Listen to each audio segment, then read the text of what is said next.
ഇവരിൽ ആരാണ് ഇന്ന് എലിമിനേറ്റ് ആകുന്നത്? ഇതെവിടെയായിരുന്നു സാർ ഇത്ര നേരം? നീ ഒന്ന് ഭൂമിയിലേക്ക് ഇറങ്ങിക്കിട്ടാൻ കാത്തിരിക്കായിരുന്നടാ. ഇന്നിപ്പം ആരെങ്കിലും ഔട്ട് ആകുവാണെങ്കിൽ അത് ഞാന്. നീ എന്താ പറയുന്നേ? മലയാളം കോഡ് ഭാഷ. അത് ഞാന് ഞങ്ങൾ തന്നെ ആകണമെന്നാണ് ഞാൻ ആഗ്രഹിക്കുന്നത്. അങ്ങനെയൊക്കെ വഴിയില്ലോ.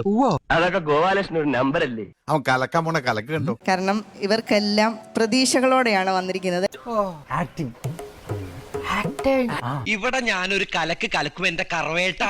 ചേച്ചിക്ക് ഫിനാലേക്ക് അല്ല, എനിക്ക് അങ്ങനെയാന്ന് വെച്ച് കഴിഞ്ഞാൽ എനിക്കിപ്പോ നാളെ വേറെ ഒരു സിനിമയാണേലും കിട്ടും. എന്റെ പൊന്നു ചങ്ങാതി, വല്ലപ്പോഴും ഞാനൊരു സിനിമ കാണുന്നതാ, അതില്ലാതാക്കല്ലേ. ഈ 5 പേരും ഫിനാലയിലേക്ക് വരണമെന്നാണ് എന്റെ മോളുടേത് ആഗ്രഹം. നമുക്ക് ആഗ്രഹമില്ലേ ഒരു റീ എൻട്രിക്ക് ശ്രമിക്കുമ്പോ ആരംഭത്തിൽ അപമാനം? എലിമിനേഷൻ റൗണ്ട് അതല്ലേ റിയാലിറ്റി ഷോ. ഇതൊരു മാതിരി തറ പരിപാടിയായി പോയി. ഞാൻ ഇല്ല ഒരാൾ ഔട്ടായിട്ട് പോകാനെ കൊണ്ടാണെങ്കിൽ എന്നെ ഔട്ടാക്കണം. ലിഷക്കുട്ടിയും കൊണ്ട് ഇവിടുന്ന് പോകത്തുള്ളൂ. ഇതെന്തൊരു ജന്മോ. ഷീന ചേച്ചി, ചൈത്യ പ്ലീസ്. ഇല്ല, ഷീന ചേച്ചി അവിടെ ഇരിക്കൂ, അങ്ങനെ ചെയ്യരുത്. ഈ തള്ള കയറി വിട്ടിരിക്കുകയാണോ?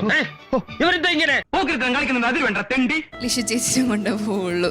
എങ്ങനെ മനുഷ്യന് ഒരുപാട് പടിയാക്കരുത്. ഫൈനലിൽ പോണെങ്കിൽ ഞങ്ങൾ 5 പേരും വേണം. ഈ തള്ള എന്താണ് പറയുന്നത്? പുള്ളി എന്താ വീക്കാലാക്കി ടൂർ പോവാണോ? നിങ്ങൾ ഇത്രയും അറിവുള്ള ആളുകളല്ലേ, ഇത്രയും പഠിക്കുന്ന ആളുകളല്ലേ? 4 ആളെ കണ്ട അവന്റെ തലക്ക് ഭ്രാന്താണെന്ന് അറിയത്തില്ലേ?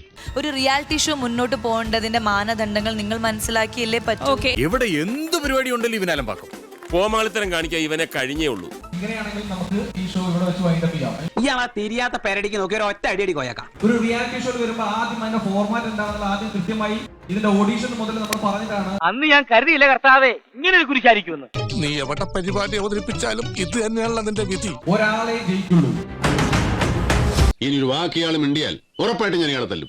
നിങ്ങൾ കൂടുതൽ സെന്റിമെന്റ്സും സംഭവങ്ങളും പറഞ്ഞു തന്നാൽ ഈ ഷോ മുമ്പോട്ട് കൊണ്ടുപോകാൻ പറ്റില്ല. ഞാൻ കുറച്ച് ഓവറായില്ലേ?